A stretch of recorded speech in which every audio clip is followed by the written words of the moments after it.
할렐루야. 전국에 계신 우리 사간생도 여러분, 오늘 이제 9시부터 시작해서 1시에 끝나는 일일 세미나에 하나님께서 다시 노스터, 이제 멈추지 마라, 뉴 스타트, 새롭게 시작하라. 할렐루야. 새로운 어떤 그 스타트 라인이 분명히 오늘 이 세미나를 통해서 이루어지게 될 줄로 믿습니다. 아멘. 오늘은 3강으로 구성이 되어 있어요.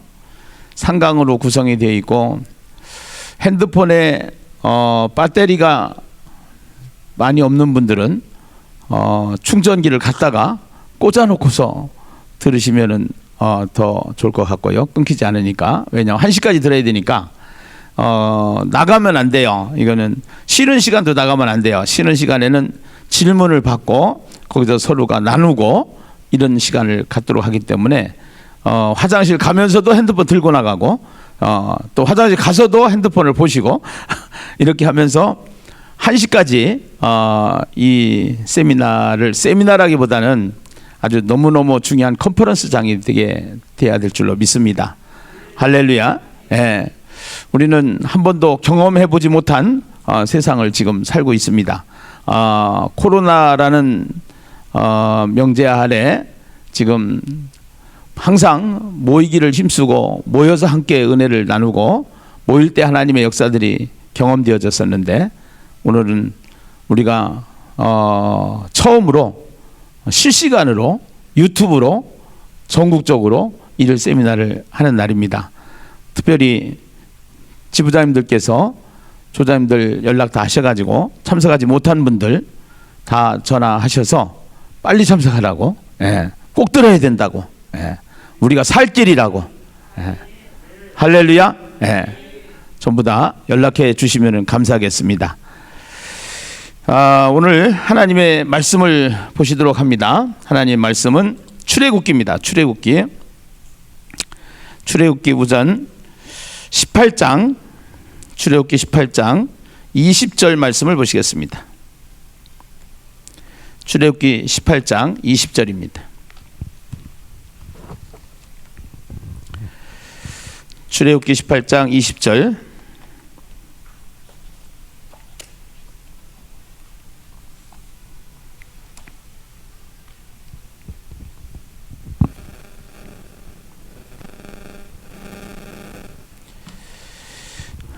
출애굽기 18장 20절입니다.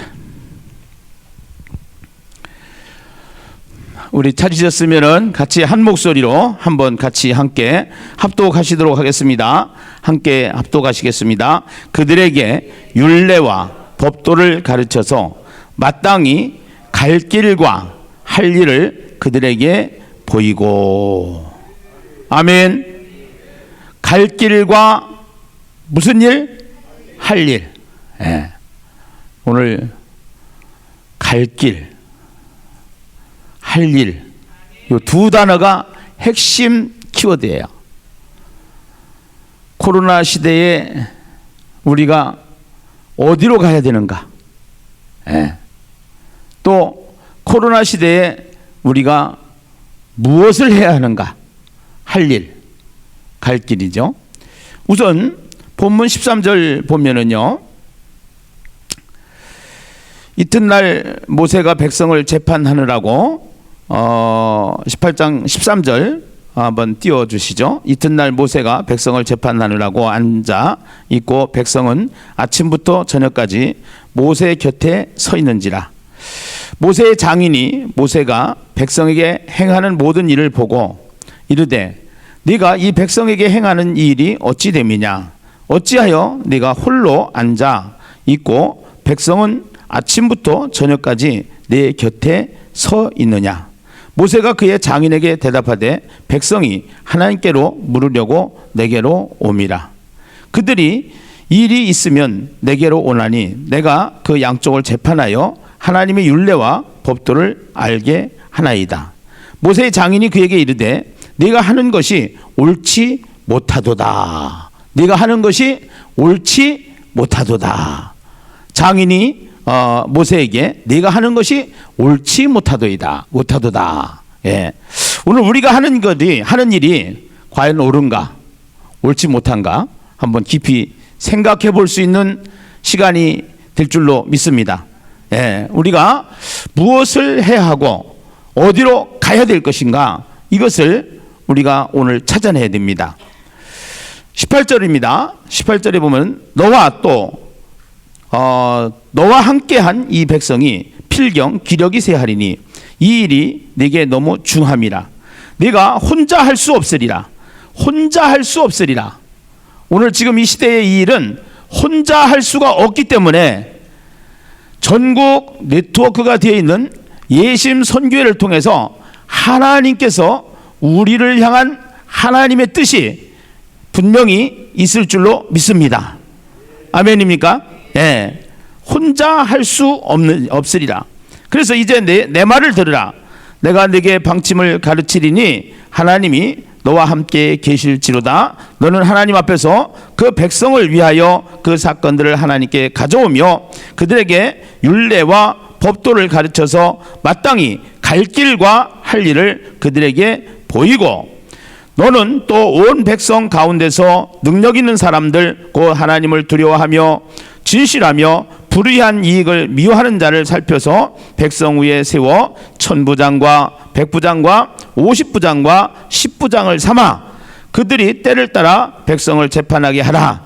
그 큰 일은 모두 네게 가져갈 것이요 작은 일은 모두 그들이 스스로 재판할 것이니 그리하면 그들이 너와 함께 담당할 것인즉 이 일이 네게 쉬우리라. 지금은 큰 교회든 작은 교회든 오래된 교회든 뭐 새로 시작한 교회든 다 손을 놓고 있는 입장이에요. 이게 어떻게 해야 될지를 갈 바를 알지 못하는 상황에 놓여 있습니다. 그리고 많은 교회들이 지금 매물이 나와 있다고 그래요. 예, 충격적인 얘기죠. 그 다음에 문을 닫은 작은 교회들이 너무너무나도 많다는 것입니다. 지금 이러한 판국입니다. 지금 우리가 너무 중요한 기로에 놓여 있습니다. 그래서 예심선교에서 이제 하나님께서도 모세 혼자 일을 할 수가 없기 때문에 조직을 만들라는 겁니다. 10부장, 50부장, 100부장, 1000부장, 예, 이렇게 조직을 만들라는 것이죠. 오늘 우리가 이 세미나를 통해서, 오늘 일일 세미나를 통해서 여기에 대한 전체적인 문제들이 다 다뤄질 텐데 하나님께서 우리에게 해안을 주시고 또 갈 길을 알게 하시고 할 일을 보게 하실 줄로 믿습니다. 할렐루야. 예. 그래서 네가 만일 이 일을 하고 하나님께서도 내게 허락하시면 내가 이 일을 감당하고 이 모든 백성도 자기 곳으로 평안히 가라. 이에 모세가 자기 장인의 말을 듣고 그 모든 말대로 하여 모세가 이스라엘 무리 중에서 능력 있는 사람들을 택하여 그들을 백성의 우두머리고 천부장과 백부장과 50부장과 10부장을 삼으며 그들이 때를 따라 백성을 재판하되 어려운 일은 모세에게 가져오고 모든 작은 일은 스스로 재판하더라. 모세가 그의 장인을 보내니 그가 자기 땅으로 가니라. 오늘 모세가 이 일을 감당해야 되는데 장인이 찾아와서 장인이 코칭을 해주십니다. 네. 오늘 우리 예심선교회가 그래도 전국에 수많은 교회들이 있고 또 수많은 그리스도인들이 있지만 이 어려운 시국에도 하나님 나라의 일을 중단하지 아니하고 나가서 복음을 전하고 또 이 시대에 스마트폰 전도지를 개발해서 스마트폰으로 계속 전도를 하고 있는 데는 어디냐? 예심선교회인 줄로 믿습니다. 할렐루야. 그래서 예심선교회가 지금 가고 있는 이 사역에 하나님께서 은혜를 베풀어 주시기 시작했는데요. 정말로 하나님의 놀라운 일들이 지금 진행되고 있는데 오늘 모세가 이 가는 길에 장인이 찾아와서 장인이 한 수 한 수 코치를 했던 것처럼 오늘 이 시대에 장인들을 모셔가지고 그 장인들의 대담을 통해서 또 우리가 가지고 있는 현재 예심 전도 사관학교를 통해서 배워왔던 전도의 방법과 원리와 전도의 길을 통해서 우리가 다시 한번 정리할 수 있는 그러한 시간을 가지려고 합니다. 그래서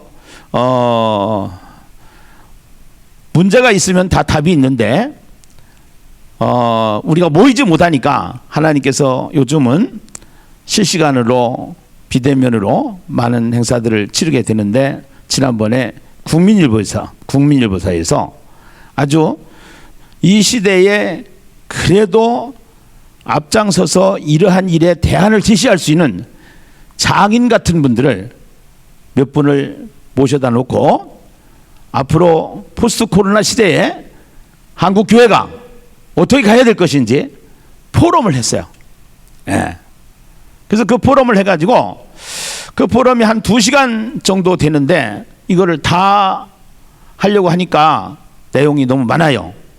나중에 혹시 이 포럼 내용을 듣고 싶으신 분들은 유튜브에 들어가면은 나와 있으니까 들으시면 되고, 거기서 핵심적인 것들만 요약을 해가지고 같이 함께 그 문제 제기를 하고 거기에 대한 대담을 하면서, 그러면 우리는 지금 무엇을 준비하고 있고 우리는 어떻게 해야 될 것인가를 잠깐 1강에서는 나눌 수 있도록 그렇게 했으면 좋겠습니다. 모세의 장인이 있었다고 그러면은 이 시대에 장인 같은 몇 분의 시대적으로 앞장서 가시는 박사님들과 목사님들을 모시고 잠깐 우리가 은혜를 나누도록 하겠습니다. 국민일보에서 목회자 포럼을 했던 내용을 요약 편집해서 하나하나 가지고 주제를 가지고 이제 우리가 함께 1강을 시작을 하려고 합니다. 1강을. 예. 자, 우선은요. 우선 영상을 보시도록 하겠습니다. 안녕하십니까. 저는 국민 목회자 포럼 회장 이철 목사입니다.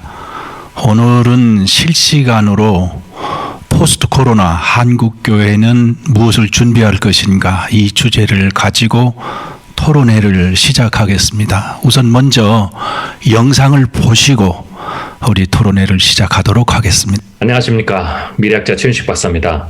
오늘 제가 강조하고 싶은 것은 이것입니다. 코로나19는 우리가 선택한 상황이 아니라는 겁니다.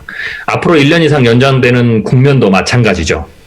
강제적 환경이기 때문에 잃는 것이나 혹은 못하는 것을 두고 고민하거나 논쟁하는 것을 멈추고 하나님의 뜻이 어디에 있는지 깊이 묵상하면서 더 큰 위기로 다가오는 다음 대유행 단계를 준비해야 한다고 생각합니다. 더 나아가서 피할 수 없는 강제적 상황이라면 코로나19로 회복하고 새롭게 얻을 수 있는 것에 집중하는 것으로 우리의 생각의 방향, 우리의 관점의 방향을 전환할 필요가 있습니다. 그렇다면 이번 코로나19 위기로 혹은 앞으로 더 지속될 1년 이상 더 지속될 코로나19 위기에서 우리가 새롭게 얻을 수 있거나 회복할 수 있는 것은 무엇이 있을까요? 몇 가지 예를 좀 들어보도록 하겠습니다. 첫 번째로 코로나19 위기가 계속 지속되면 우리가 1차 대유행에서 봤듯이 외부 활동이 줄어듭니다. 그리고 집안에 있는 시간이 늘어나는 그런 어떤 상황이 펼쳐지죠. 이것은 거꾸로 보면 우리가 분주한 삶에서 벗어나서 개인의 말씀 묵상, 예를 들면 언택트 환경에서 새벽 혹은 시간과 공간의 제약에 묶이지 않고 우리가 개인 말씀을 묵상할 수 있는 그런 어떤 시간들을 회복할 수 있는 그런 어떤 기회가 될 수도 있습니다. 코로나19로 인해서 나라와 이웃을 위해 기도하는 것도 우리가 회복할 수 있는 그런 어떤 시간이 될 수 있겠죠. 어쩌면 1, 2년간 어쩔 수 없이 가족이 매주 혹은 매일 함께 모여서 예배나 묵상을 해야 하는 강제적 환경도 우리가 지금 처해 있습니다. 우리가 모여서 예배 드리지 못하고 1, 2년간 가족이 매주 혹은 매일 함께 모여 있는, 그래서 그것으로 인해서 예배나 말씀 묵상을 대신해야 되는 그런 상황이죠. 이런 부분들은 어쩌면 우리에게 현장 예배, 현실 세계 예배를 드리지 못하는 위기지만 거꾸로 보면 가정에서 신앙교육을 회복할 수 있는 놀라운 기회가 될 수도 있습니다. 코로나19로 또 그 온라인 예배가 계속 오랫동안 지속되다 보니까 교회마다는 뭐 온라인 콘텐츠 개발이라는 새로운 부담도 만들어지고 있습니다. 그렇지만 이것도 우리가 시각을 바꿔보면 한국교회에 주는 어떤 새로운 기회가 될 수도 있습니다. 왜냐하면 이 언택트 환경 또 가상 세계에서의 활동은 이미 정해진 미래입니다. 다음 세대 교육은 더욱더 가상 공간 활용이 중요해질 겁니다. 저는 이제 앞으로 태어날 새로운 세대를 A세대라고 지칭을 했는데요. 이들의 특성은 A세대는 자신에게 특화되고 훈련된 인공지능과 대화하고 가상세계와 연결되는 스마트 안경이나 각종 디바이스를 착용하고 3차원 가상현실이나 좀 더 확장된 그 언택트 환경, 즉 현실과 가상이 결합된 증강현실이라든지 혹은 새로운 어떤 가상의 공간들 속에서 가상 행복을 찾고 가상의 활동을 더 많이 하는 세대가 될 것이라고 예측하고 있습니다.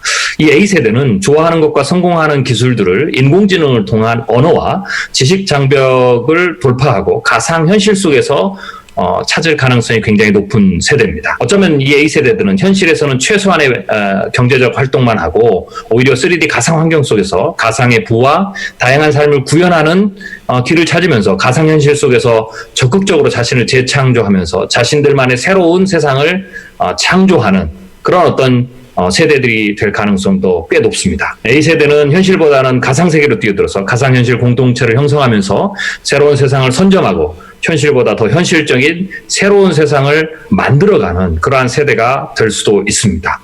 한국교회가 이러한 세대들을 어떻게 교육해야 되는지 굉장히 큰 고민 또 큰 장벽에 지금 부딪혀 있습니다. 그렇지만 그런데 이 코로나19로 인해서 우리가 언택트 기술과 환경에 대한 경험이 많아지고 또 친숙함이 늘어나면서 한국교회 전체가 이 가상세계를 활용해서 교육을 하는 방법에 대한 깊은 고민 그리고 또 가상세계 안에서 신앙 교육을 할 수 있는 다양한 컨텐츠 개발에 집중하는 기회를 잡았습니다. 이 기회를 잘 활용하면 한국교회는 현재 젊은이와 아이들을 다시 회복하는 발판을 마련하는 것은 물론이고 앞으로 등장할 새로운 미래 세대, 제가 A세대라고 말씀드렸던 그런 세대죠. 인공지능과 가상현실을 자신의 삶의 주 무대로 하는 그런 어떤 새로운 미래 세대들에게도 우리가 신앙을 전수하고 복음을 전파할 중요한 어떤 준비와 경험들을 할 수 있게 되겠죠. 더 나아가서 초연결 사회에서 새로운 선교 방법에 대한 응용 전략도 언택트 환경에서 찾아낼 수 있게 될 겁니다. 코로나19가 또 이렇게 제가 이제 반복되는 재유행이라고 했는데요. 반복되는 코로나19 재유행이라는 환경에서도 우리가 새로운 것들을 이제 이 최은식 박사는 우리가 너무 잘 알고 있습니다. 미래학자, 목사님이면서 미래학자이시죠. 미국에 가셔서 공부를 하셨고 이분이 쓴 여러 가지 책이 있는데요. 그 책들 중에 한국교회 잔치는 끝났다. 이제 의도는 알지만 교회가 잔치가 끝났다고? 그건 아니죠. 교회는 주님이 붙잡고 계시기 때문에 계속 잔치는 계속 돼야 됩니다. 그리고 계속 돼야 되는 것이 신학적이고 성경적이라는 사실을 먼저 인지하고 가야 돼요. 네. 일단은 그 의도는 알겠습니다만서도 우리가 그 말에 주춤하고 또 망설이고 좌절하면 안 된다는 것입니다.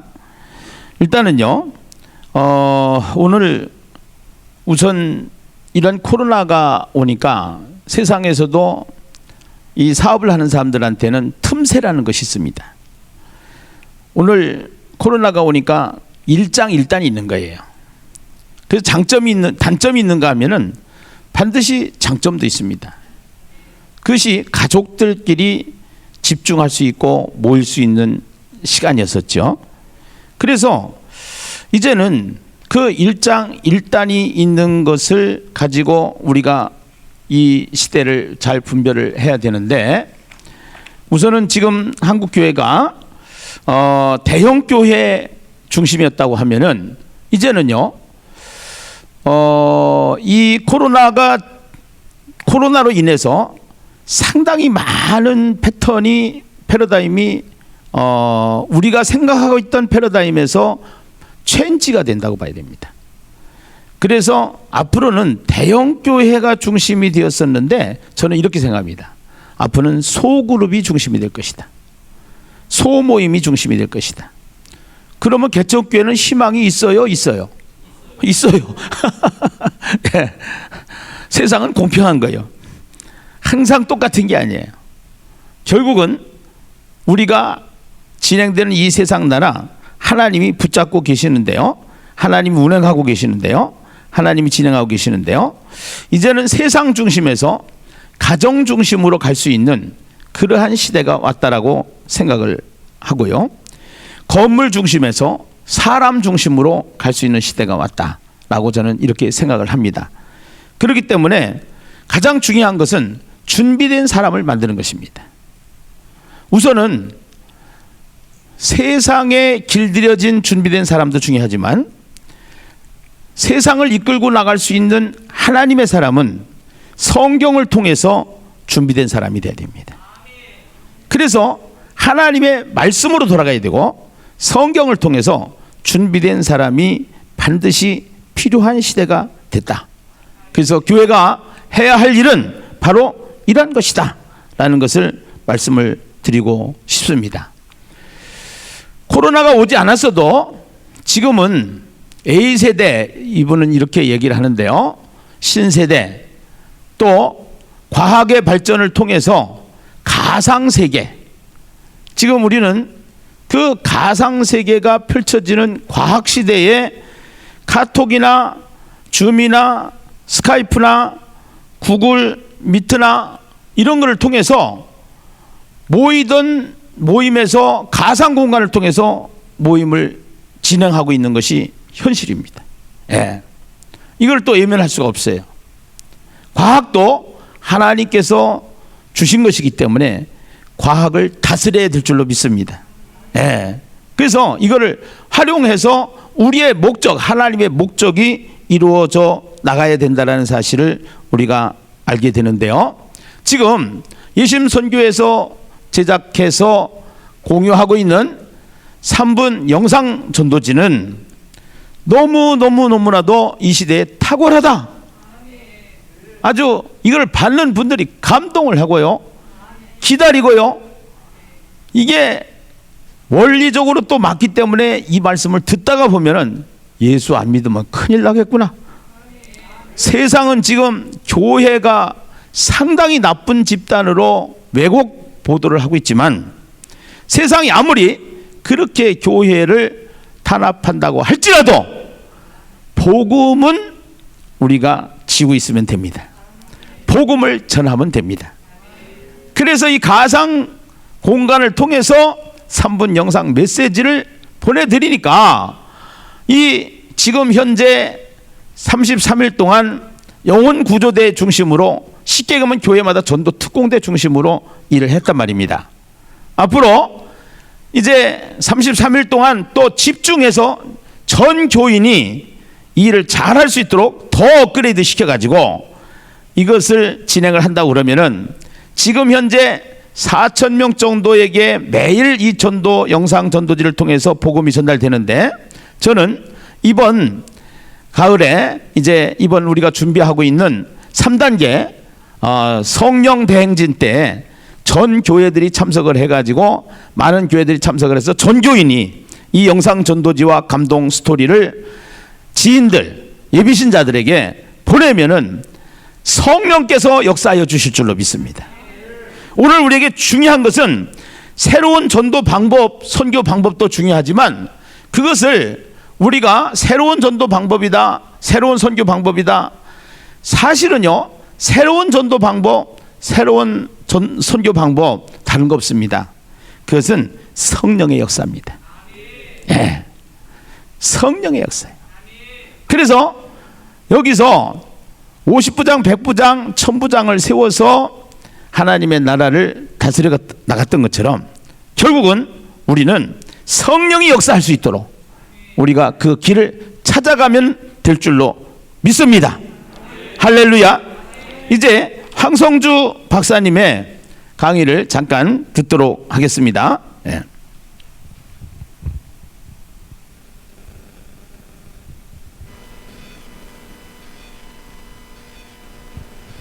한 10분 정도 좀 총체적인 질병 문제에 대해서 여기에 대한 태도는 어떻게 해야 될지, 한국교회는 어떻게 해야 될지 한번 말씀해 주시면 좋겠습니다.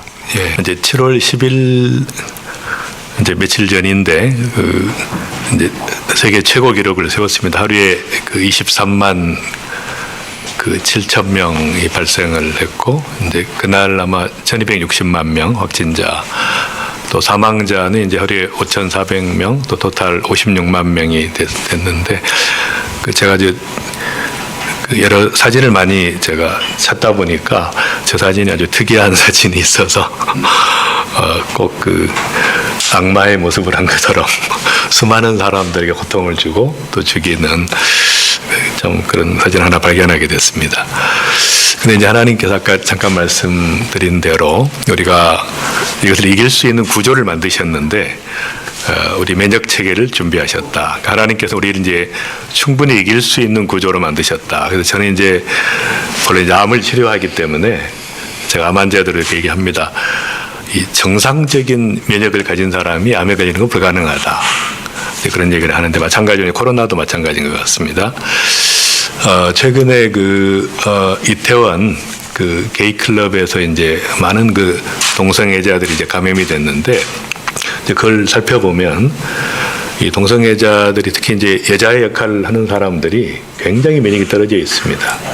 왜냐하면 이게 이제 정액이 남자에게 들어가면 프로스타그란딘이 낮아지기 때문에 면역이 굉장히 떨어져 있어서 굉장히 잘 걸리게 되는데 이제 그런 것처럼 우리가 면역 관리를 잘하면은 사실은 충분히 이길 수 있는 구조고, 아예 감염이 안 되니까 저는 이제 터키에서 돌아오자마자 대구에 자원봉사 의사로 신청을 했어요. 자신이 있으니까. 그러니까 면역 관리를 통해서 하나님께서 예비하신, 그래서 제가 이제 성경 말씀들을 보니까 이게 전부 다 면역을 높이는 말씀이에요. 범사에 감사하라, 서로 사랑하라, 서로 용서하고 죄를 자백하라, 하나님을 경외하고 악을 미워하라, 부모를 공경하라, 이런 모든 성경의 말씀이 보면 아주 우리에게 기쁨을 주고 또 말씀대로 살았을 때 정말 하나님 앞에 정결한 삶으로 또 최상의 기쁨을 주는 삶이기 때문에 그런 생각을 제가 해봤고, 이제 말씀드린 것처럼 초대교회 성도들이 부활 신앙과 또 지혜로운 자기 관리를 통해서 이제 담대함으로 나아갔던 것처럼 이제 우리가 코로나를 두려워할 것이 아니라 하나님 말씀에 순종하는 자세로 또 담대하게 나아간다 그러면 오히려 더 이제 하나님 면역이 높아지기 때문에 이길 수 있다, 그런 생각을 하게 됩니다. 이런 특성들을 가지고 있는데 저는 이제 이런 현상들이 결국은 하나님께서 이게 주도하시는 나는 내 하나님 여호와라, 바다를 휘저어서 그 물결을 흔들게 하는 자이니 그의 이름은 만국의 여호와니라. 그러니까 하나님께서 주도하시는 배후에 계신 하나님을 봐야 되고, 알렉산드르 솔제니친의 말처럼 양파처럼 역사의 껍질을 계속 벗겨보면 알맹이는 다 영적인 것이다. 그러니까 하나님이 주도하시고 이 두 가지 의미가 있다고 생각합니다. 마지막 시대에 하나님께서 추수하시는 대추수의 역사와 모든 성도들이 거룩한 자로, 말하자면 왕의 군대와 그리스도의 신부로 변화되어서 이제 깨어나라고 하는 하나님의 메시지가 있고, 저는 이제 끝없이 제가 칼럼도 썼지만 이제는 부흥의 정의를 바꿔야 된다. 얼마나 모으느냐가 아니라 얼마나 많이 파송했느냐로 세상 속으로 전 세계로 목회의 정의도 바뀌어야 되고, 그래서 저는 모일 수 있을 때 열심히 모이되 흩어져서 문제없는 구조로 계속해서 훈련시키면서 이제 가정교회를 훈련하고 모든 성도들을 사역자로 이루어가는 개토적 교회나 가교의 교회가 아니라 이제는 세상에 가서 사람들과 교회를 형성하는 성육신적 교회로 변화되라고 하는 하나님의 강력한 사인이다. 그래서 이제 이런 가시적 제도적 교회가 이런 상황을 통해서 비가시적 소그룹 공동체로 침투적 교회로 들어가는 이제 하나님께서 주시는 절호의 찬스고, 이것이 이제 저는 제3의 종교개혁이라고 생각을 하는데 15, 16세기의 말씀의 혁명이었다고 하면 또 19, 20세기는 말씀 위에 성령이 기름 부으셨는데 이제 마지막 혁명은 구조의 혁명이다. 그래서 본래 성경적 DNA로 신약교회로 돌아가는 침투적 교회로 비가시적 소그룹 공동체로 돌아가서 정말 새 포도주를 새 부대에 넣는 그래서 기름 부은 말씀이 물처럼 흘러가는 역사가 일어나야 된다. 초대교회는 사실 성도의 삶밖에 없었죠. 기독교라는 말도 없었습니다. 크리스찬이라는 말도 없었죠. 중세교회 제도로 되고 유럽교회가 문화로 되고 미국교회가 이제 기업으로 됐는데 다시 이제 그리스도의 신부로서 정체성을 회복해야 되는 것이 하나님의 뜻이 아닌가.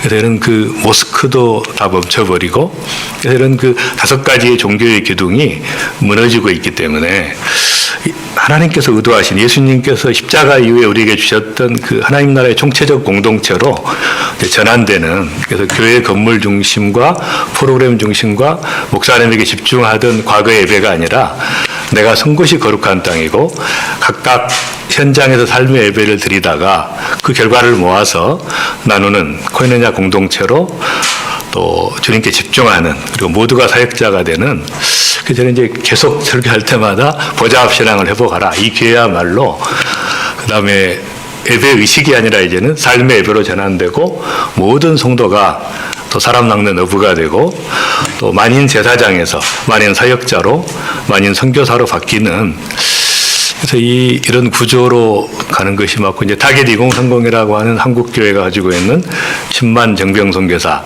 100만 자비량 선교사를 파송하는 이것에 이제 분위기가 무르익었다 그런 생각을 하고 마지막 하나님께서 이제 전 세계를 뒤집어 엎고 계신데 이것이 신속한 세계 복음화를 이루라고 하는 하나님의 뜻이 아니겠는가 그런 생각을 해봅니다. 이분이 의사이면서도 목사님이신데 상당히 아주 예리한 시각을 가지고 계신 것 같았어요. 이분의 이야기의 핵심을 우리가 잠깐 나눠보면은 가장 중요한 것이 뭐냐면은 이 코로나 시대에 면역의 문제다. 면역의 문제. 예. 그래서 이러한 모든 문제가 왔을 때는 우리가 항상 답을 찾는 공식이 있는데 그것이 뭐냐? 본질로 돌아가라는 겁니다. 예, 본질로. 코로나가 왔는데 코로나보다 더 중요한 문제는 면역을 강화시키라는 거죠. 그런데 인간은 하나님의 방식, 창조자인 하나님의 원리를 무시할 때 면역이 깨지고 문제가 생기는 겁니다. 쉽게 얘기해서 우리에게 음식을 먹을 때 하나님이 주신 자연식품이 있습니다.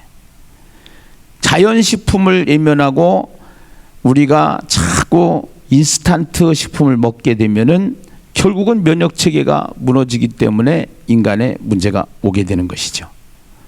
지금 이분이 예를 든 이야기 중에 그 동성애자들 이야기를 했는데 본래 남자와 여자가 같이 살아야 되는데 남자끼리 살다 보니까 남자가 남자의 정액을 받게 된다는 것이죠. 그때 그 남자의 정액을 받은 남자는 면역이 급격하게 떨어진다는 거예요. 결국은 하나님의 질서를 무시하고 하나님의 원리를 떠나면은 결국은 면역이 체계가 무너져서 모든 것에 문제가 되는 것처럼 교회도 이런 때 우리의 가장 중요한 면역은 뭐냐? 면역 체계를 가꾸는 게 뭐냐? 그게 성경으로 돌아가는 겁니다. 말씀으로 돌아가는 겁니다. 그런데 중요한 거는요, 말씀으로 돌아간다는 것도 다 알아요. 이론과 지식은 다 알아요. 중요한 것은 행동을 안 한다는 것입니다. 여러분 전도를 해야 된다는 거 다 알아요. 전도를 안 하잖아요. 그래서 사관학교를 만들었잖아요. 사관학교를 만들어서 시스템을 만들었잖아요. 그리고 모이게 하잖아요. 그리고 모이는 사람들은 되기 시작하잖아요. 이거 지금 우리가 시작해야 되는 겁니다. 이것을 하야통삼이라고 하는 기가 막힌 또 하나의 하나님께서 면역을 강화시킬 수 있는 프로젝트를 하나님이 저는 주셨다라고 생각을 하고 있는 것입니다. 사실은요. 예. 만약에 예심을 제가 하지 않았다 그러면은 이것을 개발을 이렇게 쉽게 할 수가 없었을 거예요. 더 하나는 제가 성경을 가르쳐주는 선생님을 만약에 못 만났다 그러면은 이것을 앞장서서 이 일을 할 수가 없었을 거예요. 그런데 성경을 매달 강 총장님이 오셔서 강의를 하면서 그분은 숱한 반복이거든요. 맨날 그 얘기가 그 얘기인데 또 달라요. 그런데 그것이 내 안에 새겨졌어. 그 말씀들이. 그래서 그분이 가지고 있는 방식 자체가 이게 하나님께서 우리에게 주셨던 면역을 강화시키는 하나님의 방식인데, 신앙 시스템인데, 이거를 이제는 제가 이게 체현화된 거죠. 내 몸에서 아하 이거구나. 예. 이렇게 시작이 되면서 결국은 지금 우리가 면역을 높일 수 있는 그러한 면역 체계를 지금 강화시키고 있다. 이렇게 생각을 하시면 되겠고요. 알렉산드로 솔제니친의 말처럼 그 양파처럼 역사의 껍질을 벗겨 보면은 알맹이는 다 뭔 것이다? 영적인 것이다. 예, 이게 굉장히 중요한 얘기입니다.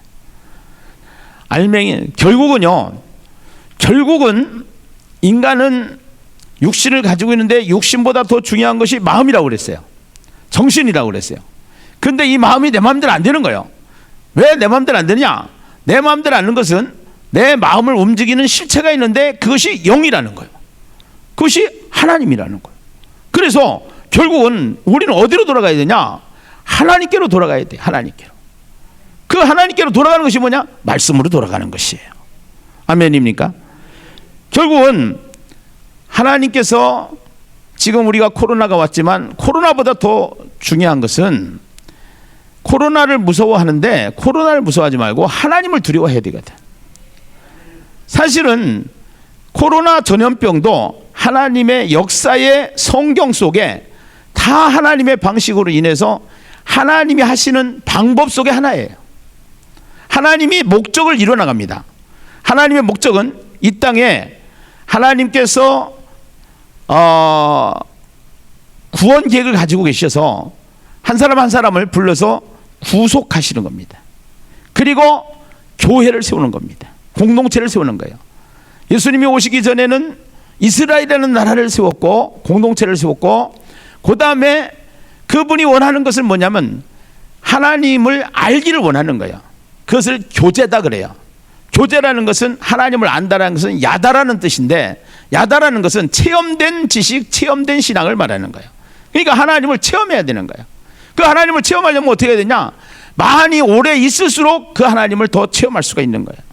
우리는 그동안에 예배를 통해서 숱한 은혜를 경험했어요. 근데 지금은 모일 수가 없어요. 사이버 예배를 드리긴 하지만 약해요. 그래서 성경 읽는 시간을 계속 늘려요. 1시간에서 2시간을 늘려요. 2시간에서 3시간을 늘려요. 대신에 드라마 보는 시간을 줄여요. 대화체로 성경을 깊이 보게 해요. 그리고 성경 말씀을 사이버로 해가지고 듣고 다시 내가 쓰고 다시 그거를 보고 계속 반복해서 나누고 이렇게 하면서 사이버 공간을 통해서, 가상 공간을 통해서 계속적으로 거기에 올인을 하게 해요. 지금 우리 공동체가 이 일을 지금 시작하고 있는데 이런 고백들이 있어요. 그동안에 몇 년 신앙생활을 한 것보다 요즘에 와가지고 몇 개월 신앙생활 한 것이 더 훨 낫다라는 거예요. 예. 이게 우리 공동체에서 지금 고백하고 있는 내용들이에요. 예. 그래서 정말로 영적인 것을 찾아가지 아니하면은 절대로 안 되는 겁니다. 지금은 얼마가 모이느냐가 중요한 게 아닙니다. 이제는 제대로 된 하나님의 사람을 세우는 것이 중요한 것입니다. 할렐루야. 네. 그래서 우리는 이제는 이 가시적인 교회보다는 공격적으로 침투적 교회로 세워야 된다. 그래서 모든 성도를 다 사역자로 세워야 된다. 이것이 예수님의 마음 전도법 예심전도 사관학교의 지금 목적입니다. 그래서 지금 예심 선교에서 가장 2개의 큰 핵이 있는데, 하나가 예수님의 마음 전도법이고 하나는 하야통사입니다. 이것이요. 예. 근데 훈련을 받지 않으면 안 되는 거예요. 여기에 보면은 이것이 전부 다 예수님의 마음 전도법 속에 이 하야통삼이 여기에 있는 거예요. 해가지고 하야통사. 모든 성도들을 사관학교를 하는 이유는, 전도 사관학교 하는 이유는 모든 성도들을 훈련시켜서 전도자로 만드는 거예요. 그런데 지금까지 전반기 하반기로 나눠가지고 이제는 전도 축제를 하고 수련회, 컨퍼런스를 하고 수련회를 하고, 그 다음에는 영혼구조대 33일 작정전도를 하고, 그 다음에 전교인 33일 작정전도를 하고, 4단계로 새생명 축제를 하고, 전반기로 하고 후반기로 해가지고 계속 교회가 전도가 계속 쉬지 않고 돌아갈 수 있도록 시스템 속에서 자연스럽게 문화로 가는 거예요. 아멘입니까? 네, 이것이요. 그래서 훈련을 받게끔 만드는 거예요. 훈련되지 않으면 절대로 잘할 수가 없어요. 그래서 여기에 대한 구심점이 중요한데, 이 구심점이 선교예요. 지금 우리나라에서 이렇게 코로나 상황에서도 다들 전도를 하고 있다는 것은, 이것은 하나님의 남은 자나 똑같은 거예요. 예, 이거는 정말로 이거는 놀라운 사실이에요. 놀라운 사실이에요. 이거는 하나님이 하시는 거예요. 김기남 목사가 하는 게 아니에요. 하나님이 하시는 거예요. 아멘입니까? 저는 거기에 대한 확신을 가지고 있는 거예요. 믿음을 가지고 있는 거예요. 아멘이죠? 네. 그래서 침투적 교회로 가야 된다, 모든 성도를 사역자로 세워야 된다, 공감하고 동의하는 바예요. 그래서 우리가 가지고 있는 예심 전도법만 가지고도 할 수 있다. 예수님의 마음 전도법은 굉장히 성경적이고 5개의 축이 있는데, 원리, 무기, 훈련, 현장, 시스템 너무 중요하다. 그렇게 만든 예수님의 마음 전도법을 가지고 사관학교를 통해서, 이 사관학교를 통해서 먼저 리더들이 훈련을 받고, 각 개교에서 전도학교, 복음학교와 전도대학을 하면서 1년 12달 전반기 하반기로 전도가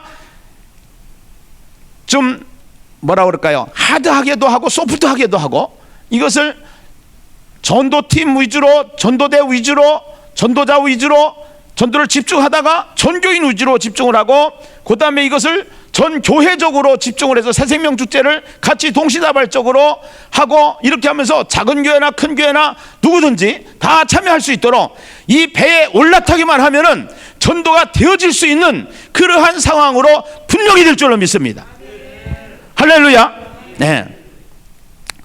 그래서 제3의 종교 개혁을 시작해야 되는데, 그것이 구조혁명이다, 이렇게 얘기를 해요. 구조혁명. 예. 그래서 이 구조혁명이라고 하는 얘기는 결국은 우리가 말씀의 혁명이었다고 그러면은 그 후에 말씀 후에 성령의 기름을 붓는 혁명이었었는데, 마지막은 성경적 DNA로 가는 것인데, 그 성경적 DNA가 뭐냐? 한 사람 한 사람이, 정말로 한 사람 한 사람이 예수의 사람이 되어져서 삶도 바뀌고 제대로 된 그리스도인을 세워나가는 것인데, 그것이 뭐냐?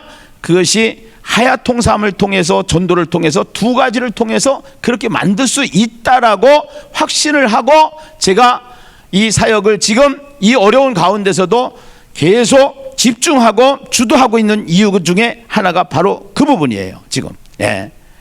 그래서 우리는 중세기 교회의 교회 역사가 있고, 유럽 교회는 문화로 갔고, 미국 교회는 기업형으로 갔는데, 이제는 우리가 초대교회의 그러한 모습으로 가야 되지 않겠느냐 하는 것이 이분이 주장했던 부분이고요. 그래서 예심 선교회가 이제 우리가 일을 잘 할 수 있도록 앞으로 예심 기독교 유엔을 만든다고 하는 것은 바로 이 일을 잘 할 수 있도록 연합단체를 만들어 가지고 가야 되지 않겠느냐 하는 것이 저희가 지금 생각하고 있는 방향입니다. 자, 다시 이제 강의를 이어서 포럼 강의를 듣도록 하겠습니다. 포럼 강의를 듣도록 하겠는데요. 이제 서울대 교수로 계시는 이재열 교수님, 이분은 사회학자입니다. 사회학자인데 이분의 강의를 잠깐 먼저 듣도록 하겠습니다. 그러면 어떻게 공동체의 본질을 회복할 거냐라고 하는 문제가 되는데, 심리학자들이 재미있는 연구를 했습니다. 매직 넘버를 얘기를 했는데, 정말 창조적인 토론을 하려면 맥시멈 숫자는 12명이다. 최후의 만찬을 하나 생각해 보면 될 것 같고요. 그다음에 친밀한 교제를 할 수 있는 인원은 150명이다. 그걸 넘어가면 쪼개는 게 좋다라고 하는 이런 주장을 하는데 지금 우리가 겪고 있는 현실이 그런 것 같습니다. 그다음에 또 하나는 굉장히 닫혀 있다 보니까 굉장히 토착화되고 한국화되어 있는데 우리는 잘 못 느끼지만 예를 들어서 그 말테리노 목사님 같이 그 다른 환경에서 훈련을 받은 분이 와서 보면 이상한 것들이 많다는 거예요. 뭐냐면 너무나 가족주의적이다. 연고주의 끈끈하다. 좋게 얘기하면 인격주의지만 위계화되어 있고 그다음에 신분화되어 있고 하는 이런 조직의 구조 같은 것들이 이번 기회에 단절이 되다 보니까 상당히 각 개인들이 가지고 있는 자율성 같은 게 커지는 이런 효과 같은 것들이 있고요. 열려있는 시스템으로 보면 늘 조직은 엔트로피를 줄여야지 환경하고 이 갭을 줄일 수가 있는데 그런 점에서 보면 지금 문제가 되는 게 한국교회 전체를 하나의 생태계라고 본다면 그 시스템은 굉장히 아까 이 기업주의적이다라고 최 목사님이 얘기를 하셨는데 시장 경쟁형이죠. 미국식을 가져오다 보니까. 그러니까 앞에서 말씀드린 루터교나 유럽형의 교회와는 굉장히 다른 형태로 가고 있어서 교회가 대사회적인 공공성이나 내부적인 공교회성을 증가시키려면 어떻게 해야 되느냐 하는 문제에 직면을 하는데 그 내용을 제가 보기에는 역시 공공성의 프레임워크로 볼 수 있을 것 같다. 작은 교회도 활동이 가능하고 그러려면 이 비전교회라든지 미자립 교회들이 한편으로는 계속 늘어나면서 신학교의 숫자는 계속 늘어나고 배출자도 늘어나고 하는 그 교단 수는 계속 늘어나고 하는 이런 문제들이 어떤 식으로 좀 종합이 될 수 있을지에 대한 지혜를 모으는 계기 이런 것들이 아주 심각해지지 않을까. 이거는 그 코로나 이후에 엄청난 온라인으로 해도 문제가 없고 더 발달하는 교회들이 있는가 하면 진짜 잊혀지는 존재.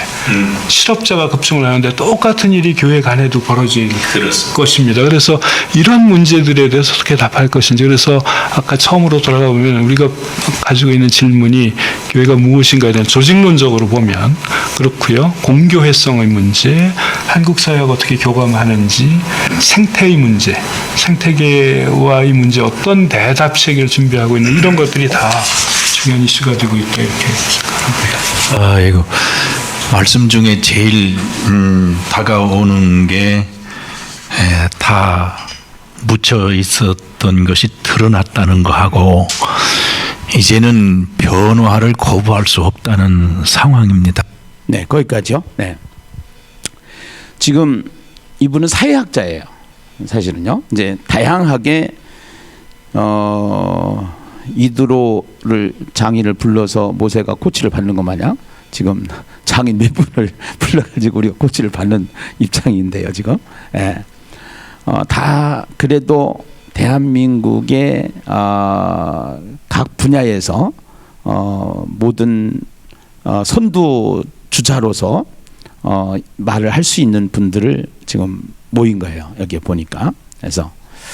그래서 이제 이분이 얘기하는 기독교 사회 이제는 이제 사회 속의 교회가 어떻게 차지해야 되냐. 그렇게 하기 위해서 그들을 구성할 수 있는 가장 중요한 숫자가 12명이다. 이것이 이제 소그룹의 핵심이죠, 사실은요. 예. 그러니까 단단한 구조를 만들기 위해서는 기업형 구조로 가 있는 한국 교회를 어떻게 초대교회의 구조로 갈 수 있겠느냐. 그것은 소그룹이라는 겁니다. 그래서 소그룹을 집중하는 겁니다. 한 사람을 집중하는 겁니다. 그 사람을 세워나가는 거예요. 그렇게 하고 그렇다고 교회가 안 모일 수는 없는 겁니다. 모여야 되는 겁니다. 근데 그 사람들과 친밀감과 같이 교제를 나눌 수 있는 것은 150명이라는 거예요. 그것이 제가 주장하는 강소형 교회라는 거예요. 네, 강소형 교회. 150명이지만 1,500명, 15,000명 이상의 일을 할 수 있는 용병을 만드는 겁니다. 해가지고. 그렇다고 옛날같이 1,500명, 15,000명을 모을 수 있는 그러한 여건도 안 됩니다. 예, 절대로 그러한 시대는 쉽지 않습니다. 이것이요. 그렇기 때문에 이 사역자가 이재일 교수가 보는 것은 굉장히 예리합니다. 예, 예리하죠. 사실은요. 그래서 이제 우리가 이 생태계의 문제, 과연 결국은 거부할 수 없는 이 생태계의 문제를 어떻게 만들어가야 될 것이냐. 그래서 이 일을 잘 할 수 있도록 예심 선교회가 기독교 유엔이 되고, 그 기독교 유엔에서 할 수 있는 일은 뭐냐면, 첫째는 훈련소입니다. 결국은요, 훈련을 받지 아니하면 절대로 되지 않습니다. 첫째는 목사님들이 훈련을 받아야 합니다. 지도자가 훈련을 받아야 됩니다. 사관학교가 지금 그렇게 움직이고 있는 것처럼 그렇습니다. 인간은 죄인이기 때문에 다 자기 방식대로 하려고 합니다. 되면은 여기 안 옵니다. 이제는 여기에 더 올 수밖에 없는 상황이 될 겁니다. 왜 안 되기 때문에. 네, 살아야 되기 때문에. 두 번째는 컨설팅입니다. 많이 모여서 경험된 것을 같이 나누는 겁니다. 그래서 이 문제를 여기에 오면은 나눌 수가 있습니다. 파악이 됩니다. 자기의 문제를 진단할 수가 있습니다. 그 다음에는 지원센터입니다. 결국은요, 같이 연합해서 어려운 부분들을 같이 협력하여 지원해 줄 수 있는, 그래서 기독교 유엔의 회원교회들로 만들어 가지고 이것을 집중적으로 해보겠다라는 취지입니다. 그래서 사단법인을 만드는 겁니다. 그리고 공유센터입니다. 모든 정보와 모든 것들을 같이 공유하면서 함께 힘을 나눌 수 있도록 만들어 가는 것이죠. 그렇게 하기 위해서는 일단은 우리가 어떻게 해야 되느냐, 우리가 이제 그 생존의 길을 찾아야 되는데, 그것이 기독교 연합이다, 이런 것을 제가 생각을 하면서 준비를 해왔는데, 그 준비해온 것이 잘못 준비한 것이 아니라는 사실을 전 지금 지도자, 우리나라에 내노라고 하는 각 분야의 지도자들의 이야기를 들어보니까 잘했구나, 할렐루야. 예. 그래서 이거는 내가 하는 게 아니라 성령님이 하시고 있다라는 사실이죠. 아멘입니까? 이제 유기성 목사님의 특강을 잠깐 들어보시도록 하겠습니다.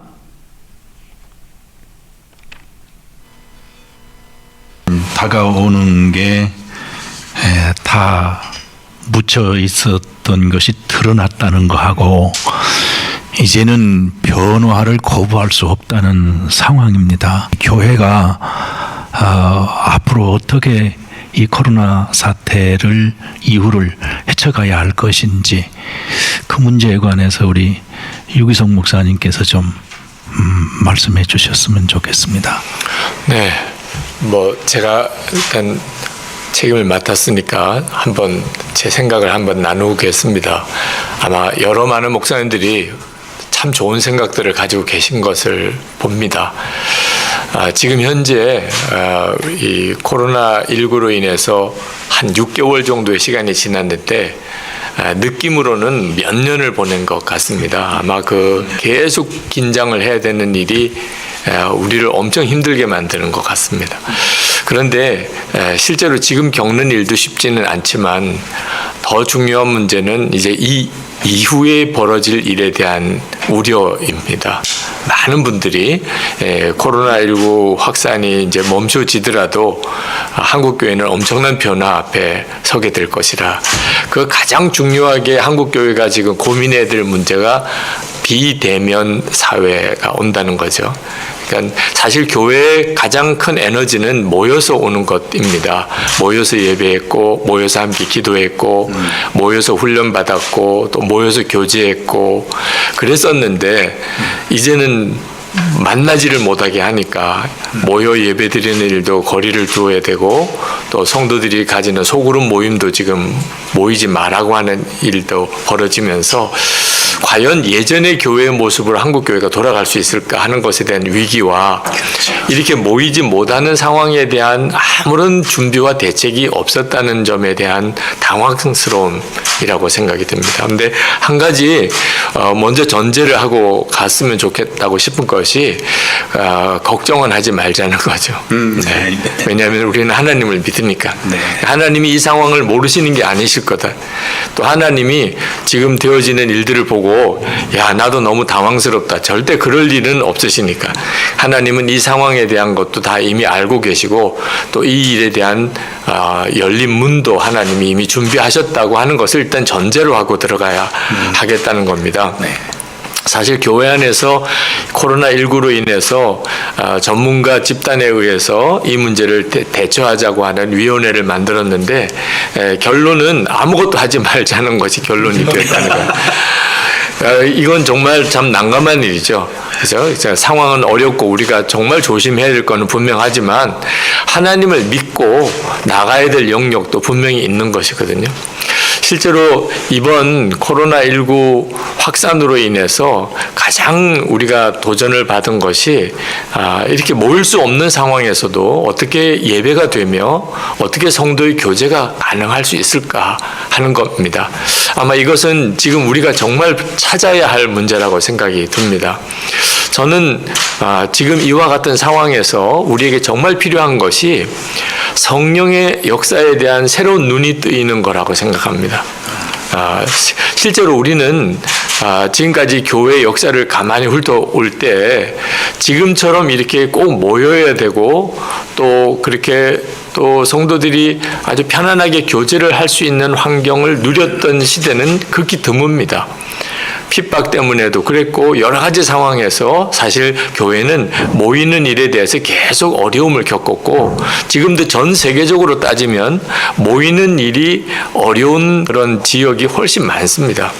그럼에도 불구하고 교회가 지금까지 교회가 될 수 있었던 이유는 교회를 교회되게 하시고 교회를 끊임없이 모이게 하시고 또 복음이 전해지게 하셨던 성령의 역사가 교회와 함께 하였기 때문입니다. 사실 우리가 그 점에 대해서 좀 눈이 뜨여야 될 필요가 있다고 싶어요. 지금 코로나19 확산으로 인해서 한국교회 민낯이 드러났는데 한국교회는 그동안에 우리와 함께 하시는 주님을 중심으로 신앙생활을 해온 게 아니고 건물, 모이는 어떤 공간, 예배 공간으로서의 건물 위주의 신앙생활을 해온 거구나. 또 목회자, 또 교인들 사이의 어떤 이런 만남과의 관계, 이런 어떤 인간관계 중심의 신앙생활을 해온 거구나 하는 것이 그대로 민낯이 다 드러났어요. 목회자도 그랬고 교인도 그랬고 실제로 코로나19 확산으로 인해서 모이지 못하는 상황이 오니까 다들 충격과 당황, 어떻게 해야지 하는 그런 심정이었어요. 이유는 실제로 주님과의 관계에 대해서 우리가 얼마나 그동안에 형식적이었는지, 실제로 주님을 믿는다고 하면서도 실제로 주님을 안 믿는 상태. 그러니까 모이지 못하면 아무것도 할 수 없다는 생각이 오게 되는 겁니다. 여전히 주님은 우리와 함께 계시고 우리 안에 거하시는데도 영적인 방향도 다 잃어버리게 되고 모이지 못하는 시간이 길어지게 되니까 점점 더 영적으로도 완전히 다 무너져 버리는 일. 처음에는 온라인 상황이 하나의 대안처럼 느껴졌습니다. 하나님이 이렇게 새로운 길을 여시는구나. 그런데 이 온라인 상황이 과연 지금의 우리의 문제를 해결하는 정말 답일까 하는 우려도 옵니다. 실제로 벌써 온라인으로 예배드리는 모습이 처음 온라인 예배드릴 때와 지금 엄청나게 달라졌다고들 해요. 처음 온라인 예배드릴 때는 이렇게 온라인으로 예배드리는 것 자체도 감격스러웠고 다 정장으로 차려입고 교회 가서 예배드리는 것처럼 그렇게 예배드렸는데 지금은 그냥 잠옷바람으로 있는 사람도 있고 그냥 뭐 딴 일 하다가 간간히 그냥 설교 듣고 이런 형편도 벌써 생겼다고 하니 과연 온라인 상황이 지금 이 상황에 대안이 될 수 있을까? 참 감사하게도 저는 한 10년 전부터 예수 동행 운동에 대한 하나님의 강권하심을 받았습니다. 지금 주님이 우리와 함께 계시다는 것에 대해서 정말 믿으라. 그리고 주님과의 실제적인 인격적이고 친밀한 교제가 필요하다. 그 일에 대해서 훈련해야 한다. 그래서 이제 시작한 것이 일기를 쓰는 훈련이었습니다. 주님을 계속 바라보고 사는 일, 그리고 계속 그 생활을 유지하기 위해서 개인적으로 매일 주님을 바라보는 일기와 그걸 예수 동행 일기라고 이름을 붙였는데, 그리고 그 일기를 혼자만 쓰는 게 아니고 같은 교회 성도들끼리 적어도 한 5-6명씩 나눔 방을 만들어서 일기를 서로 공유하는, 그러면서 서로를 격려하고 또 끝까지 그 일을 해 나가도록 서로 돕고, 또 서로에게 은혜도 받고, 또 힘들어진 사람을 붙들어 세워주는 이런 예수 동행 일기를 중심으로 하는 예수 동행 운동을 했었습니다. 한 10년 동안을 해왔습니다. 처음에는 말도 안 된다고들 이야기를 하는 이야기도 들었습니다. 저는 지독하다는 표현도 받았습니다. 지금 이 시대에 무슨 일기를 써야 되냐, 그리고 그 일기는 다 개인 일기지 뭘 나눠야 되느냐 하는 말도 들었어요. 그런데 이번 코로나19 확산이 되면서 성도들 안에 깜짝 놀라는 어떤 자각이 일어났습니다. 이렇게 모이지 못해도 주님은 여전히 함께 계시다는 것에 대해서 흔들리지 않는 믿음이 생긴 것을 스스로 깨닫게 된 거예요. 그리고 소그룹 모임이 모이지 못해도 매일 일기 나눔을 통하여 사실 매일 만나게 되는 거예요. 초대교회의 영성의 핵심은 저는 주님이 임재하심에 대한 자각이라고 저는 생각합니다. 주님은 눈에 보이지 않으시지만 지금 우리와 함께 계시다는 것에 대한 너무나 분명한 자각과 확신이 있었어요. 그런데 지금 한국 교회는 제일 먼저 부닥치는 문제가 거기까지 하시고요. 여기 이제 네 분의 패널 중에 그래도 현장 목회자로 이제 유기성 목사님이 지금 나와 계시는데요. 그래도 유기성 목사님께서는 그 유기성 목사님이 가셔서 정가 목사님 계실 때 건축으로 인해서 어려웠던 교회, 무너질 수 있는 위기의 교회를 이분이 세웠던 것이 이제 말씀으로 돌아간 것인데, 말씀으로 돌아가는데 말씀 속에 예수로 돌아간 거죠.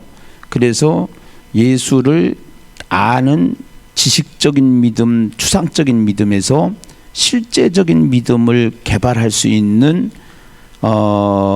예수 동행일기, 영성일기라고 합니다. 처음에는 무슨 뭐 일기를 쓰느냐, 뭐 또 혼자 간직하면 되지 뭘 그걸 나누느냐. 그래서 그 강의를, 저도 유기성 목사님 강의를 듣고 계속 유튜브 영상을 보고 또 나름대로 분석을 하고 하면서 저희가 이제 그 대안으로 셀라통삼이라고 하는 셀라통삼을 제가 작년인가요? 해서 제가 말씀을 드렸었어요. 그리고 또 그렇게 해왔어요, 저희가. 근데 뭔가가 부족해요. 뭔가가. 그래서 그것을 보완한 것이 사실은 하야통삼이죠. 그래서 이 하야통삼에 보면은 첫째는 3가지가 돼 있어요. 지금 저희가 출애굽기를 하고 있는데요. 이 하야통삼 출애굽기를 하고 있는데, 여러분들이 아마 이번에 성령 대행진에 들어오시면은 33일 동안 이 사도행전을 가지고 하야통삼을 하게 될 거예요. 그래서 이 사도행전을 통해서 사도행전이 한눈에 쫙 그려지고, 그 다음에 모든 성도들이 사도행전에 대해서 이러쿵 저러쿵, 그동안에는 벙어리였어요. 설교만 듣고 벙어리였어요.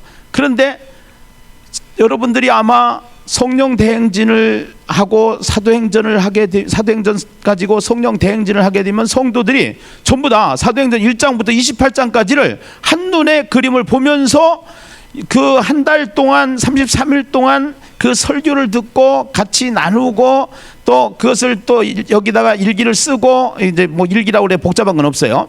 그래서 쓰고 하면서 나름대로 하다가 보면은 놀라운 일들이 일어나게 될 거예요.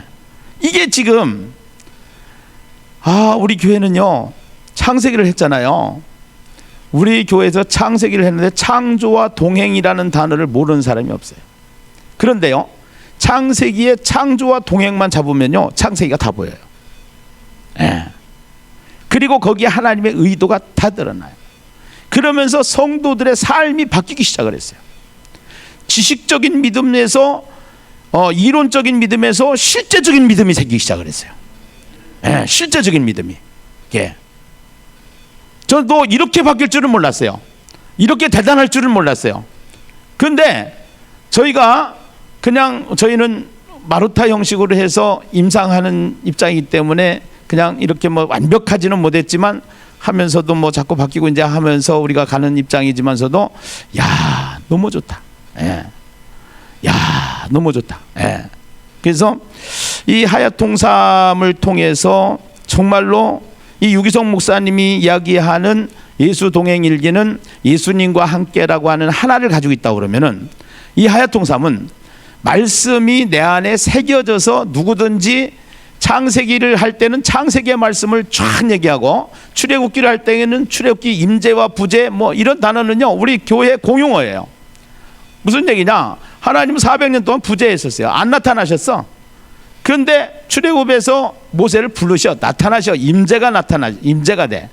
그러다가 또 하나님이 부재 가운데 있다가 또 임재 가운데 나타나는 것을 보면서 그러면서 이제 출애굽기의 내용이 쫙 흘러가면서 보았느니라 전할지니라 이 두 단어가 핵심 키워드로 딱 자리를 잡으면서 그러면서 이제 지금 출애굽기를 통해서 하나님이 어떻게 일하고 계신지를 전부 다 이것을 공유하게 되는데 설교를 우리가 지금 이번 주 같은 경우에는 전부 다 목사님들이 다 나누어서 설교를 하는데 다 똑같은 얘기를 해요. 왜 그러냐? 이게 텍스트가 있기 때문에 그래요. 네. 여기에 핵심이 포커스가 딱 있어가지고 설교가 절대로 방향이 다른 데로 빗나가질 않아요. 네. 빗나가질. 그래서 하나님의 의도로 설교를 할 수 있다는 거예요. 하나님의 의도로. 네. 그래서 하나님의 의도로 설교가 딱 되기 때문에 그래서 다 지금까지는 이 목사님 설교 들으면 이렇게 생각해야 되고 저 목사님 설교 들으면 저렇게 생각해야 되고 그랬는데요. 절대로 그렇지 않다는 거예요. 예. 이것이 결국은 예수 동행 일기를 통해서 유기성 목사님이 우리 교회는 다행히도 예수 동행 일기를 했더니 이 코로나 시대에 흩어지지 않고 응집력이 생기고 참 좋았습니다라는 얘기를 하는데 그보다 더 좋은 것이 있습니다. 어디에 가면은 예수님 선교에 가면은 할렐루야. 예. 이렇게 제가 자신 있게 말씀을 드릴 수가 있는 것이에요. 자, 그 다음 강사 듣도록 하겠습니다. 제가 뭐냐면 예배에 대한 생각이 사회와 교회의 생각이 너무나 차이가 난다는 겁니다.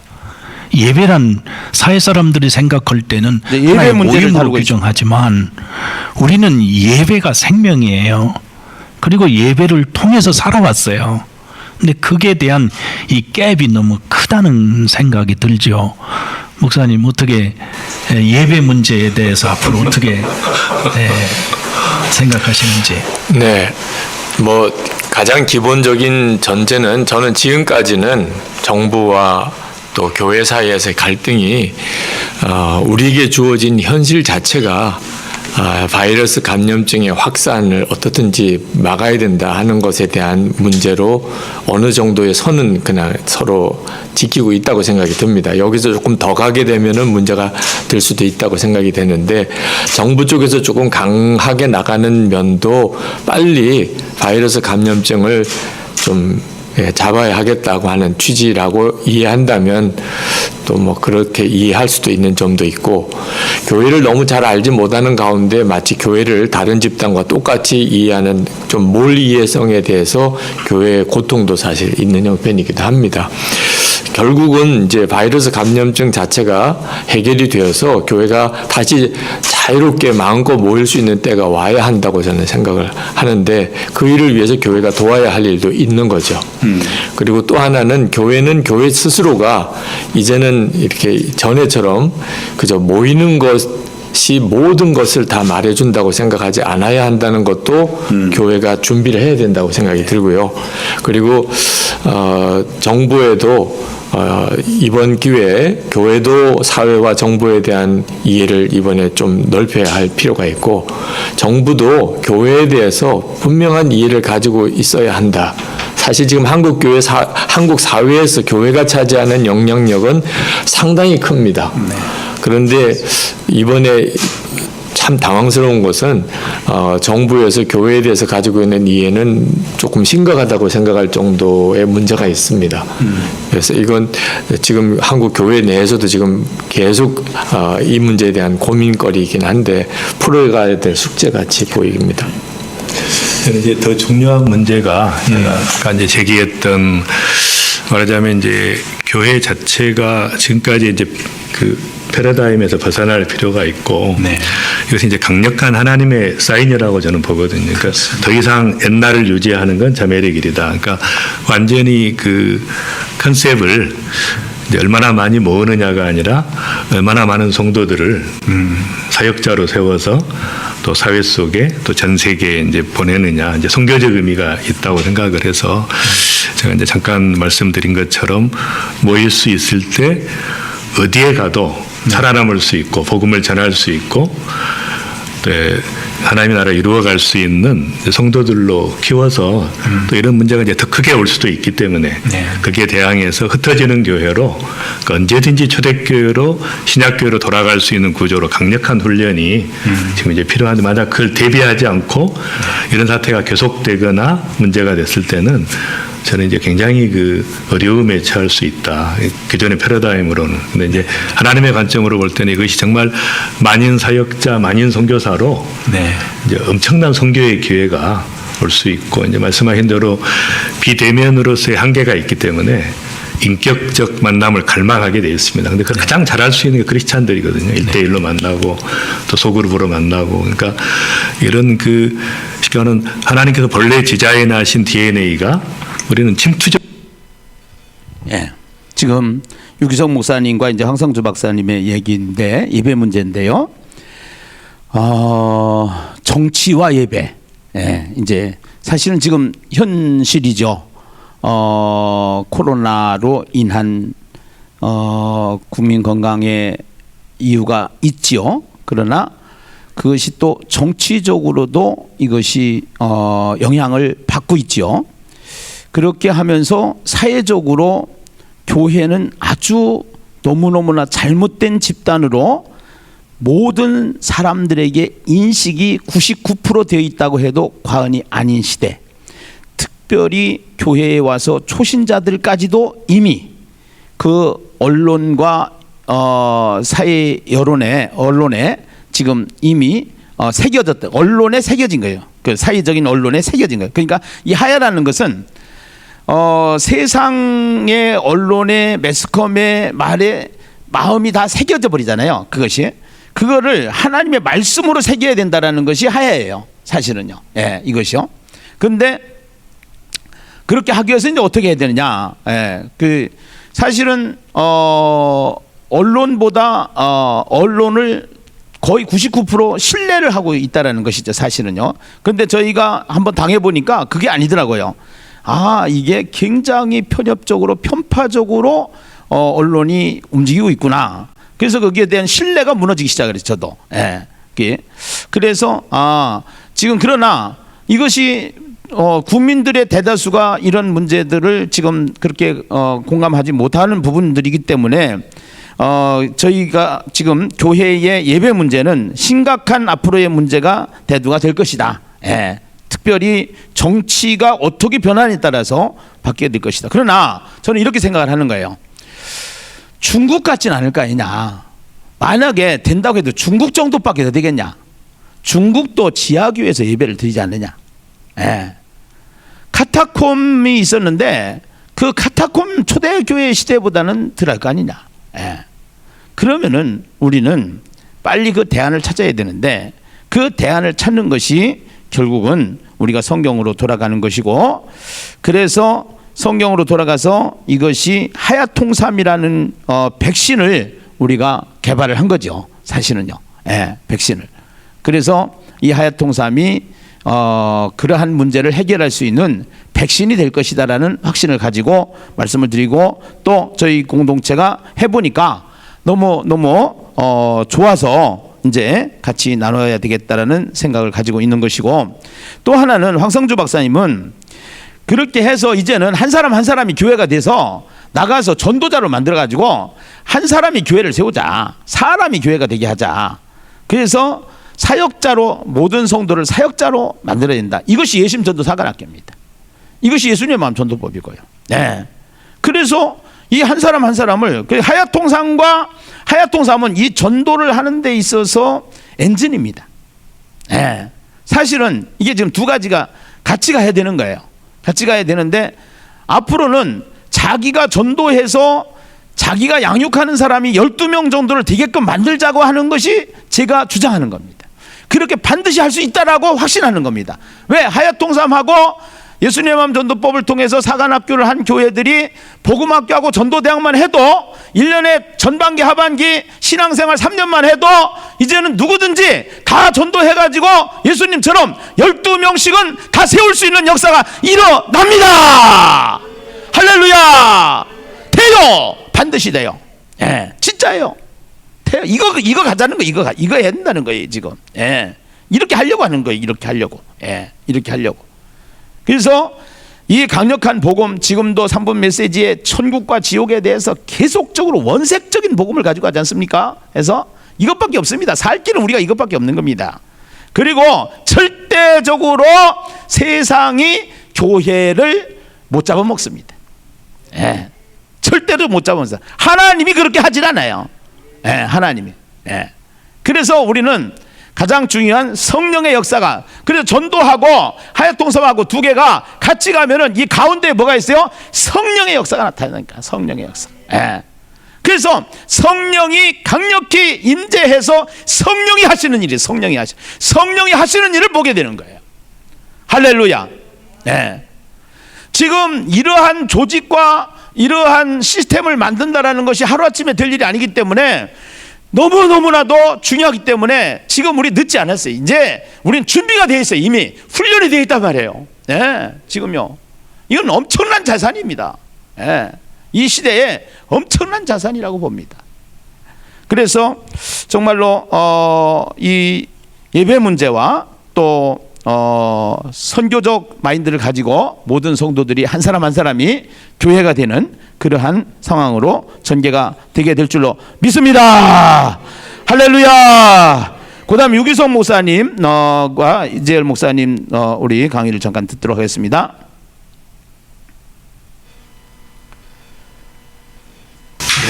그 황성주 박사님도 이재열 교수님의 말씀은 정말 중요한 말씀 같아요. 한국 교회가 이번 코로나19 확산으로 인해서 반드시 준비해야 되고 깨우쳐야 되고 또 나가야 될 아주 중요한 방향을 제시하셨다고 생각이 듭니다. 그러면서도 저는 이런 생각을 하게 됩니다. 그 모이는 교회의 그 가치는 절대로 이게 무시돼서는 안 된다.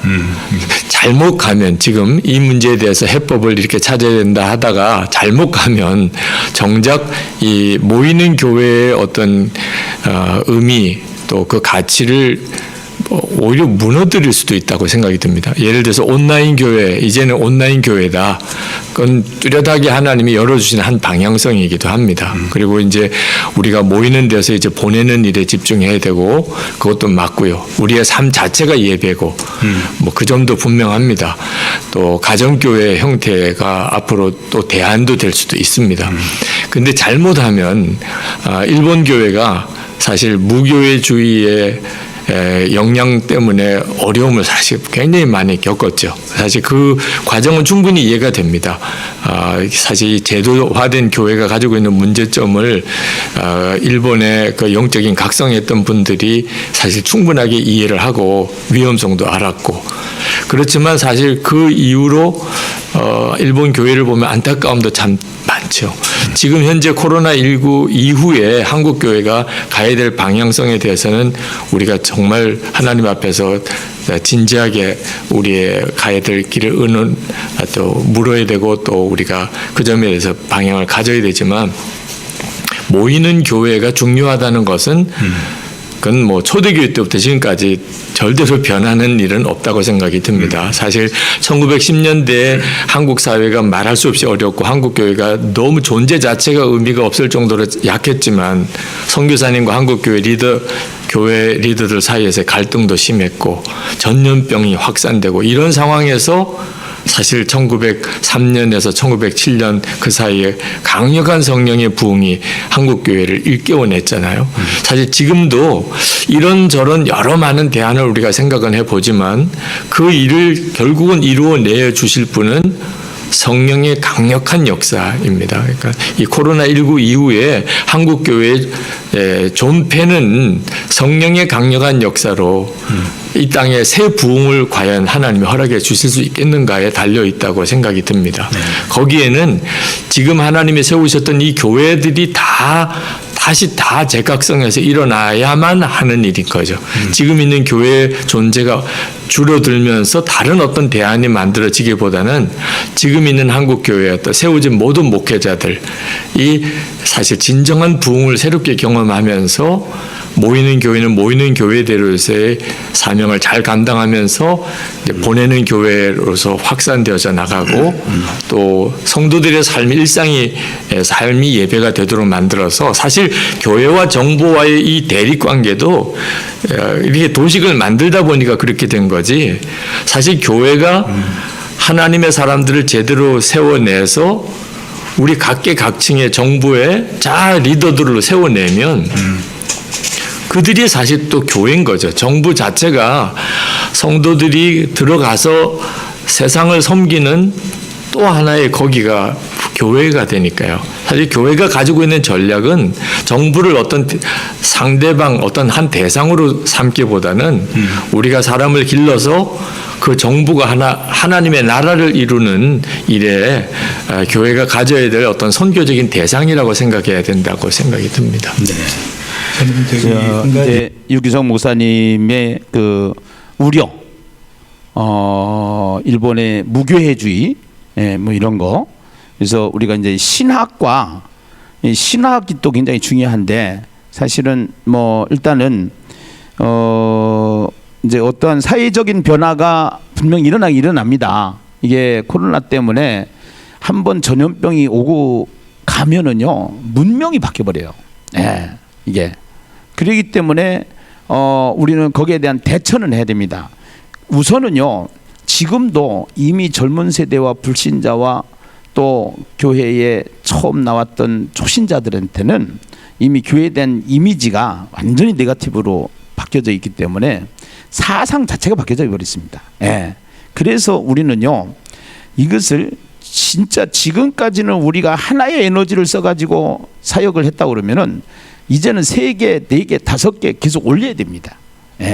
그래서 이러한 것들을 점진적으로 아마 이제 2강, 3강에 가면은 여러분들이 이거 이렇게 하는 거구나 이 감을 잡을 거예요. 하야통삼도 지금 더 구체적으로 제가 말씀을 드릴 수가 있을 것이고요. 그래서 자, 그 다음 강의 준비해 주세요.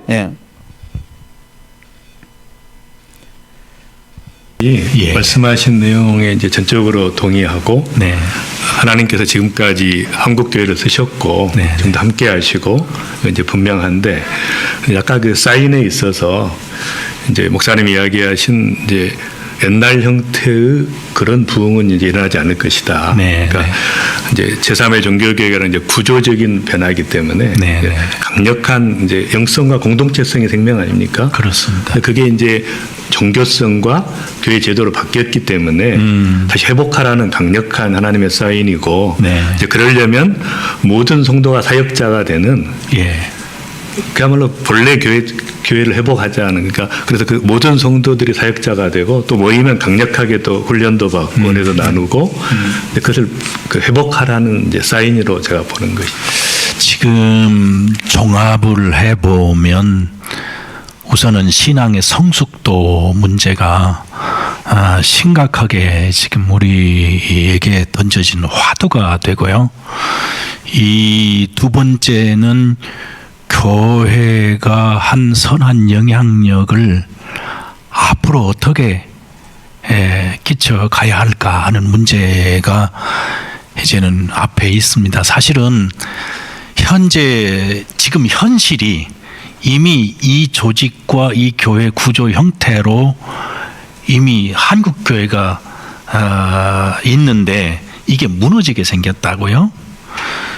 이 무너짐 속에 있는 목회자들, 교인들이 아주 심각한 도전에 있기 때문에 일단은 불어닥친 바람을 거부할 수는 없어요. 이 변화를 받아들일 수밖에 없습니다. 받아들일 때 이것을 어떻게 받아들이느냐, 이제 하나님의 또 다른 깊으신 섭리나 계획으로 받아들이면서 이제는 신앙의 깊은 성숙이 돼야 된다. 그리고 신앙 성숙에 합당한 선한 영향력을 교회가 끼쳐야 된다. 그게 이제 우리가 갖고 있는 생각인데, 문제는 당장 이 흐트러진 이 구조를 어떻게 그냥 무너지도록 놔둬야 될 거냐, 아니면 어떻게 이거를 추스려 가면서 성숙을 향해 가야 될 거냐, 이게 아주 심각한 우리 현실의 문제입니다. 그 현실의 문제에 대해서 많은 분들이 이제 뭐 어떻게 하면 좋겠나, 그런데 단기적인 이 대응이 이제 서로 모아서 미자리 교회를 도와주는 일도 있고, 또 개인별로 선한 일을 하기도 하고 그러는데, 이거 어떻게 했으면 좋겠어요. 영상 준비해 주세요. 답 내드릴게요. 이거 어떻게 했으면 좋겠어요. 예심 선교에서 준비하고 있습니다. 영상 준비해 주세요. 네. 이거 어떻게 했으면 좋겠어요. 그래서 예심 선교회를 하나님이 준비하신 것 같습니다. 예. 예. 소개 영상 준비됐나요? 예. 예. 내 어린 양을 먹이라. 내 양을 치라. 내 양을 먹이라고 명령하신 주님의 명령 따라 예수님의 마음을 품고 시작한 예심선교회가 새로운 시대, 새로운 마음으로 새롭게 시작할 수 있도록 비영리 사단법인을 허락해 주신 하나님께 진심으로 감사와 영광을 올립니다. 지치지 않는 야생마처럼 코로나도 물리치고 불경기도 물리치고 질주하는 사단법인 예심선교회는 5대 비전을 향하여 달리고 있습니다. 첫째, 불신자 전도를 위한 네트워크 교회 세우기. 전국에 있는 불신자 4천만 명에게 그리스도의 복음을 전하는 선교회가 될 것입니다.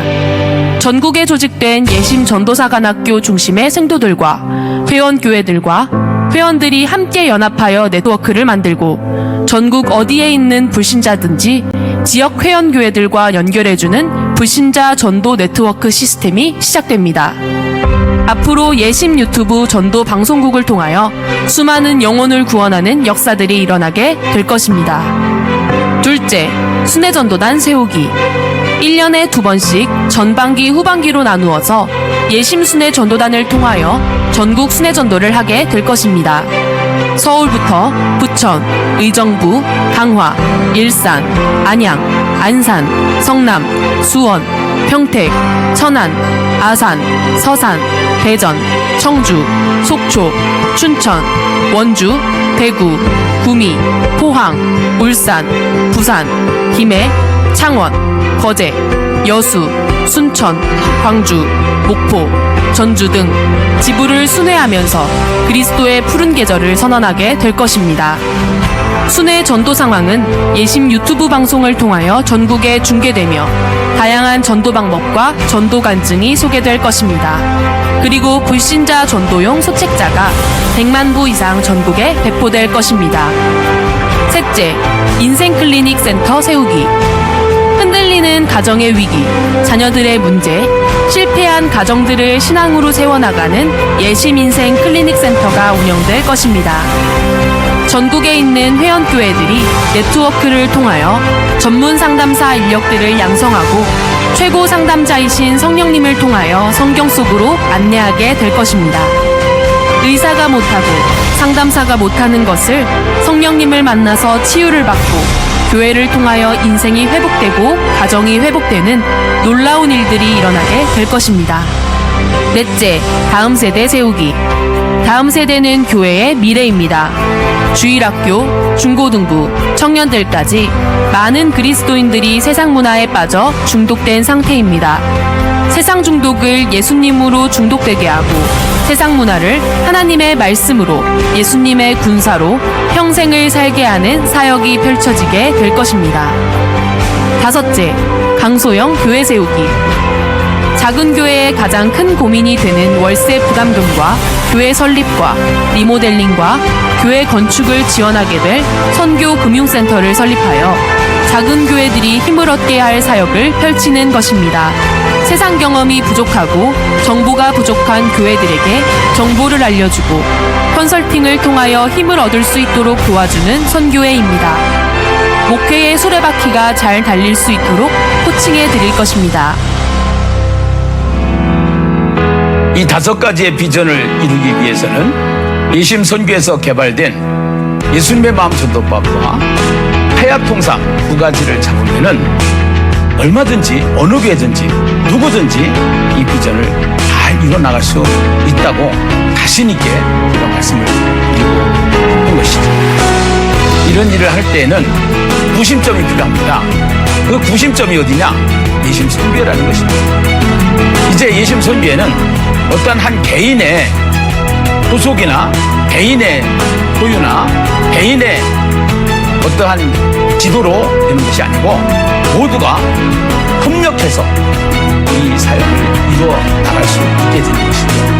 예심 선교회는 하나님 나라 운동 본부가 되는 것입니다. 우리가 살아가는 대한민국이 일본의 식민지로 살 때가 있었습니다. 그때에 많은 사람들이 친일파로 살았습니다. 지금 이 시대는 진리가 있지만 세상에 이데올로기가 판을 치는 시대입니다. 교회가 있지만 말씀이 없습니다. 그리스도인이라고 하는 무리는 있는데 예수가 없습니다. 우리가 친일파처럼 친세상파로 살면은 절대로 안 되는 것입니다. 우리는 그 당시에 독립군이 있었던 것처럼 이 당시에 복음을 위한 독립군이 필요하다는 것입니다. 독립군들이 함께 모여서 연합군이 되자는 것입니다. 이것이 저희가 꿈꾸는 기독교 유행입니다. 혼자 가면 빨리 갈 수 있지만 함께 가면은 멀리 갈 수가 있습니다.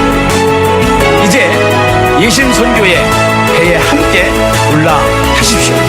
사랑하는 여러분, 우리가 오늘 이 세상에 살아가면서 모든 사람이 죽음 앞에서 미소를 지을 수 있는 인생이 된다는 것은 최고의 인생을 살아가는 것입니다. 믿음의 부자가 되는 인생, 죽음 앞에서 미소를 지을 수 있는 인생, 한국의 스타가 되는 인생, 앞으로 우리의 인생이 이렇게 펼쳐지게 될 것입니다. 노스타, 멈추지 마세요. 뉴 스타트, 새롭게 시작하십시오. 예심이여 영원하라.